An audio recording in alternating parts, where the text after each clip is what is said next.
அன்பார்ந்த மிதுன ராசி நண்பர்களே, உங்கள் ராசியின் அதிபதி புதன். அறிவு, பேசும் திறன், சுறுசுறுப்பு, புத்திசாலித்தனம் இவை உங்கள் பலம். ஒரு இடத்தில் நிற்காமல் எப்போதும் சிந்தனை ஓடும் ராசி நீங்கள்.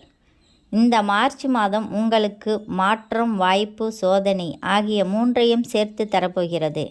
இந்த மாதம் நீங்கள் பேசும் வார்த்தைகளே உங்கள் வெற்றிக்கும் தோல்விக்கும் காரணமாக அமையும்.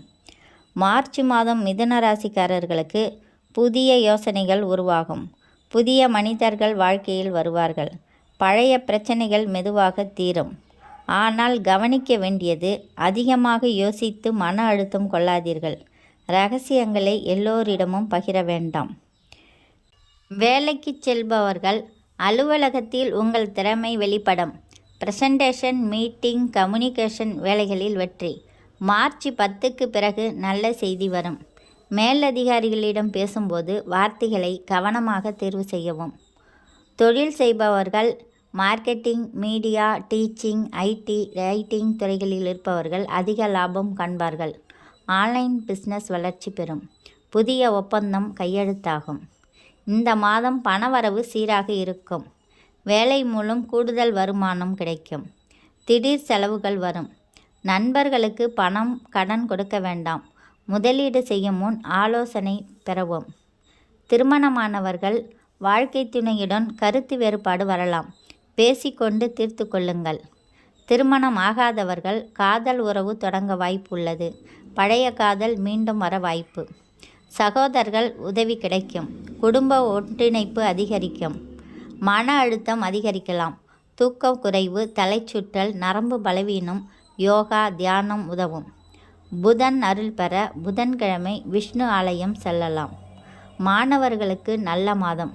கவனம் சிதறாமல் மொபைல் பயன்பாடு குறைக்கவும். போட்டித் தேர்வில் வெற்றி வாய்ப்பு. வெளிநாடு படிப்பு முயற்சி முன்னேறும். குறுகிய தூர பயணம் ஏற்படும். வாகனம் வாங்க ஆசை நிறைவேறும். நிலம் வாங்கும் முன் ஆவணங்களை சரிபார்க்கவும். புதன்கிழமை பச்சை நிற உடை அணியலாம். ஓம் நமோ நாராயணா ஜபம் செய்யலாம். மாணவர்களுக்கு புத்தக தானம் நல்ல பலன் தரும். முதல் வாரம் புதிய யோசனை, புதிய மனிதர் அறிமுகம் கிடைக்கும். இரண்டாம் வாரம் சிறிய கருத்து வேறுபாடு, பொறுமை தேவை. மூன்றாம் வாரம் பணவரவு, தொழில் முன்னேற்றம். நான்காம் வாரம் மன அமைதி, ஆன்மீக சிந்தனை, தீர்வு. ஆன்மீக பரிகாரம். புதன்கிழமை பச்சை பயிறு தானம் செய்தல். மாணவர்களுக்கு புத்தகம் வழங்குதல். விஷ்ணு சமஸ்கரநாமம் பாராயணம் செய்தல். இரகசியம் வெளிப்படுத்துதல், அதிகமாக பேசுதல், அவசர முதலீடு இந்த மாதம் தவிர்க்க வேண்டியது. மிதுன ராசிக்காரர்களே, இந்த மார்ச் மாதம் உங்களுக்கு வாய்ப்புகள் வரும் மாதம். நீங்கள் பேசும் வார்த்தைகள் உங்கள் வாழ்க்கையின் கதவை திறக்கும் சாவி. அறிவுடன் நடந்தால் வெற்றி உறுதி. புதன் அருள் இருந்தால் புத்திரம் சரியாக இருக்கும். புத்தி சரியாக இருந்தால் வாழ்க்கை சரியாகும். உங்கள் வாழ்க்கையில் அறிவு வளரட்டும், செல்வம் பெருகட்டும், சந்தோஷம் நிரம்பட்டும். இந்த வீடியோ பிடித்திருந்தால் லைக் பண்ணுங்கள், ஷேர் பண்ணுங்கள், சப்ஸ்கிரைப் செய்யுங்கள். நன்றி, வணக்கம்.